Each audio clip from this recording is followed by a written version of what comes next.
What up, guys? Welcome to Downtown Ray Melo. You're listening to on iHeartRadio, live from Dubai for Tuesday, January 25th, 2022, delivering some major stories and trends going on in the world of entertainment and beyond. You can follow the show on Facebook, Twitter, or Instagram. Facebook.com/The Entertainment Report with Ray Melo, that's RAYMELO, on Twitter at The Enter Report, or on Instagram at The Entertainment Report. You can listen to the show anytime you want on iHeartRadio. Just go to iHeart.com or your iHeart phone app, search for The Entertainment Report, and it'll take you to the page.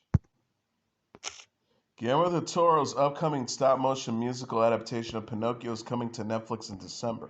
The streaming service made the announcement on Monday alongside a short teaser trailer for the animated feature. Stars Ewan McGregor voices Sebastian J. Cricket in the clip, who tells audiences that he lives inside the heart of the wooden boy before a logo for the film appears. Guillermo del Toro's Pinocchio, a stop-motion musical reimagining of Carlo Collodi's iconic story, will premiere in December and feature an all-star cast. David Bradley will play Geppetto, and Gregory Mann as Pinocchio also stars alongside Cate Blanchett, Finn Wolfhard, Ron Perlman, John Turturro, Tim Blake Nelson, Bern Gorman, Christoph Waltz, and Tilda Swinton. Del Toro is directing with Mark Gustafson. Pinocchio is based on the Carlo Collodi children's novel, The Adventures of Pinocchio, which follows a wooden puppet who comes to life. Disney is also planning a live-action adaptation of Pinocchio based on its classic 1940 animated film of the same name.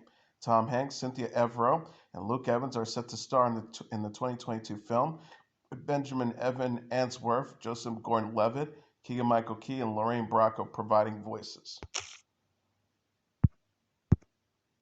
Chris Evans has joined the cast of the holiday film Red One. The 40-year-old actor will star with Dwayne Johnson in the holiday action movie, a comedy, Deadline reported Monday. Red One is described as a globe-trotting four-quadrant action-adventure film that imagines a whole new universe to explore within the holiday genre. The movie is based on an original story by Seven Bucks Productions president of production, Hiram Garcia. Chris Morgan of the Fast and the Furious franchise wrote the screenplay, with Jack Kasdan directing. Production on Red One is expected to begin this year. Johnson, Kasdan, Morgan, Melvin Marr, Sky Salam Rodriguez, Hiram Garcia, and Danny Garcia will serve as the producers. Johnson previously worked with Kasdan on the Jumanji reboot films. In addition, Johnson and Evans both appeared in the 2021 film Free Guy. Amazon confirmed the news in a tweet Monday, writing, "For Christmas this year, we're getting Chris Evans and Dwayne Johnson." Evans is known for playing Steve Rogers, a.k.a. Captain America in the Marvel Cinematic Universe. He will also star with Ana de Armas in the Apple TV Plus film entitled Ghosted. Mark Strong, Melanie Laurent, Jodie Turner-Smith, and many more have joined the cast of Netflix's upcoming sequel, Murder Mystery 2. Kudo Verma, Enrique Ace, Tony Goodwin, Anna Momolo, and Zirin Villanueva will also star in the film Netflix announced on Monday on Twitter. The new cast members join returning stars Adam Sandler and Jennifer Aniston, along with Adil Akhtar and John Conti. Netflix first announced the sequel in September, keeping plot details under wraps. Jeremy Glasslick is serving as director on the sequel. The first murder mystery from director Kyle Nevacek was released in June 2019. The film follows Sandler and Aniston as a merry working-class couple who find themselves in the middle of a murder investigation on board a billionaire's yacht. Sandler and Aniston previously starred together in 2011's Just Go With It, making Murder Mystery 2 their third film together. Reigning Jeopardy champion Amy Schneider now holds the second longest winning streak in the quiz show's history with 39 consecutive victories on Monday's episode. Schneider overtook the previous record holder, Matt Amodio, with the win and has amassed $1,319,800 in total winnings, more than any other woman in the show's history. Ken Jennings currently holds the records with most consecutive wins at 74 and highest winnings at $2,520,700. Schneider ranks fourth in overall winnings behind Jennings, James Holzhauer, and Amodio. Schneider, a 42-year-old engineering manager who is transgender, discussed her success with Good Morning America's George Stephanopoulos earlier Monday.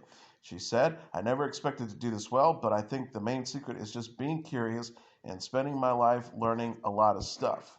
Schneider said Jennings advised her to relax, have fun, and enjoy the moment.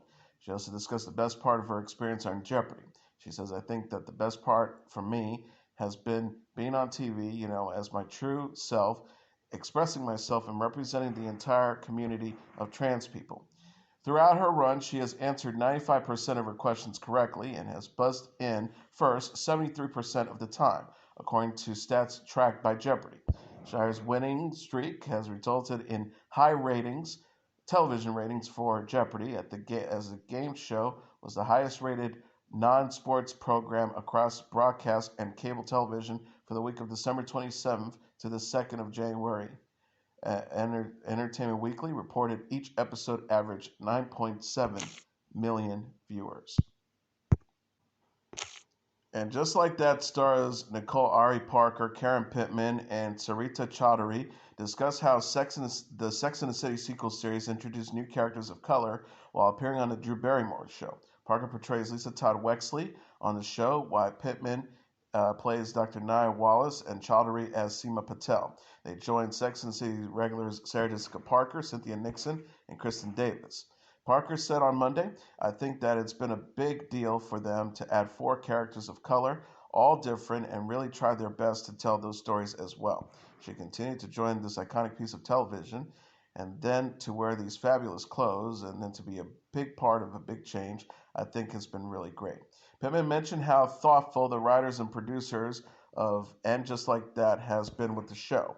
She says, not just with bringing out women who we see all the time in New York City, but the nuance of how these women live their lives is very specific, before praising the characterizations of Lisa, Nia, and Seema.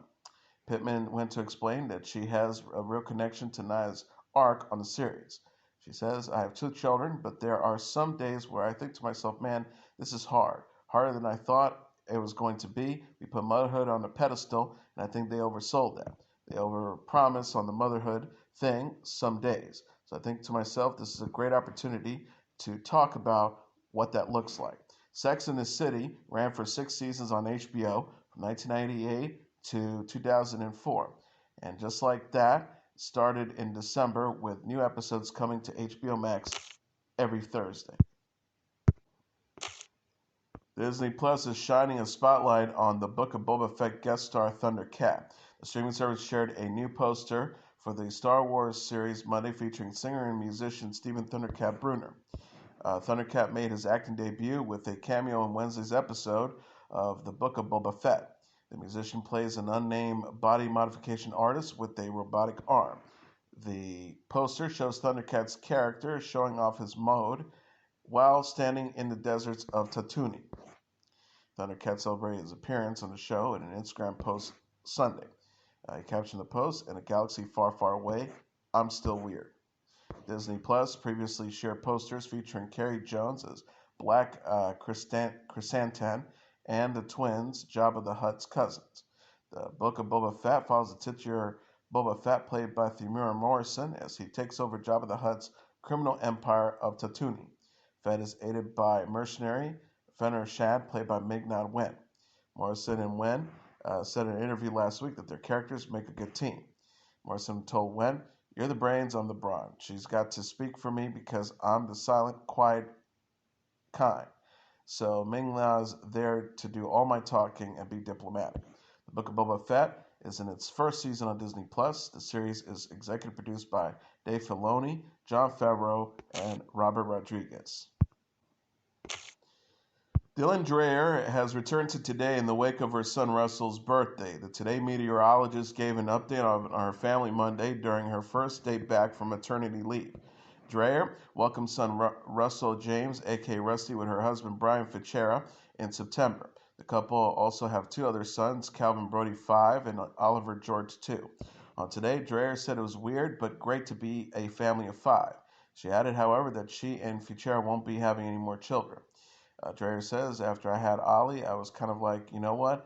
I really like this whole kid thing. I would love to have a third. I grew up with 3. Brian grew up with 3. Now the way I feel, I'm so complete. I'm ready to start our family. I'm ready to start doing things. Dreyer gave birth to Rusty early and spent a week with her son in the NICU. She had nothing but praise for her son's care team on Today.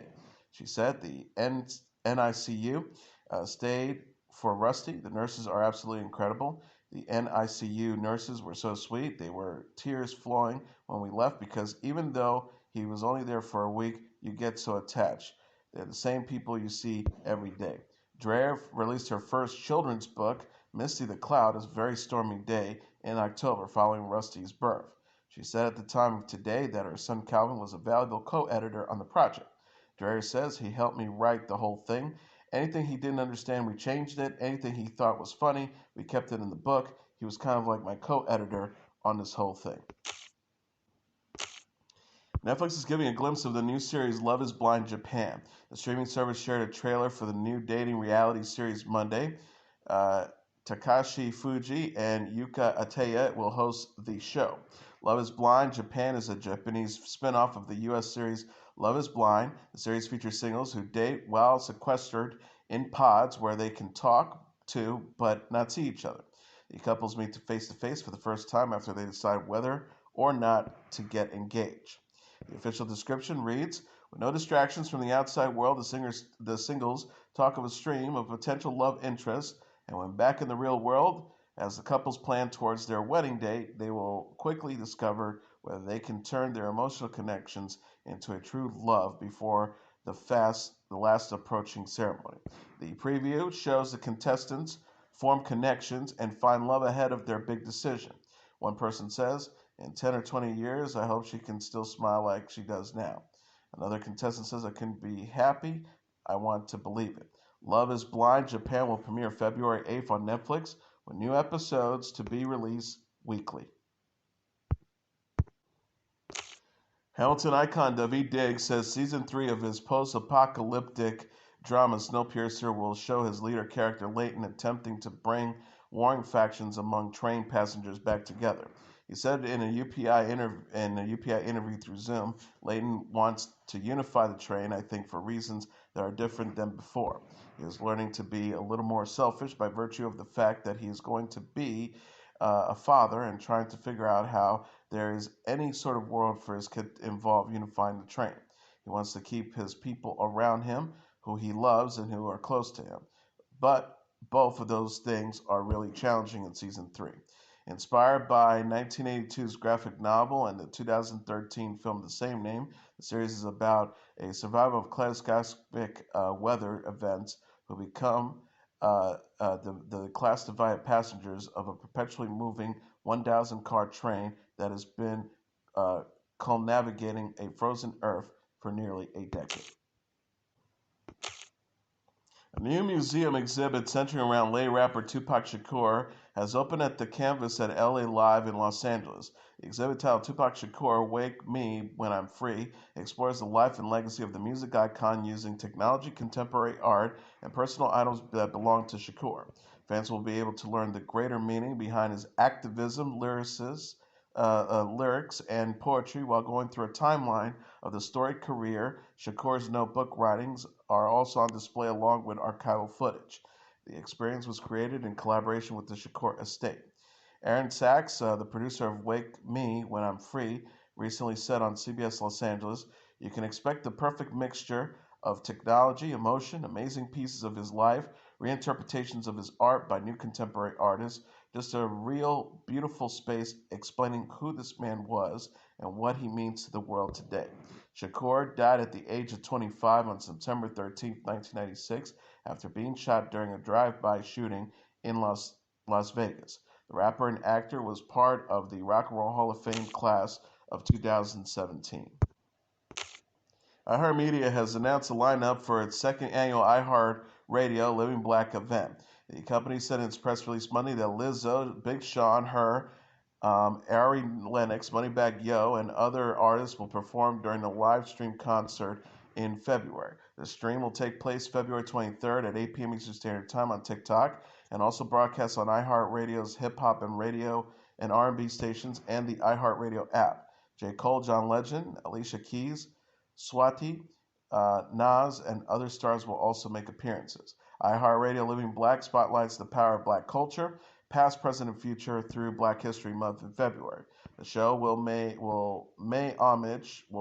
pay homage to the culture that set the trends, created the moments, and moved the world. Throughout February, iHeartRadio stations will also feature conversations that educate, inspire, and celebrate the Black experience through a mix of custom audio tributes from artists, influencers, and thought leaders.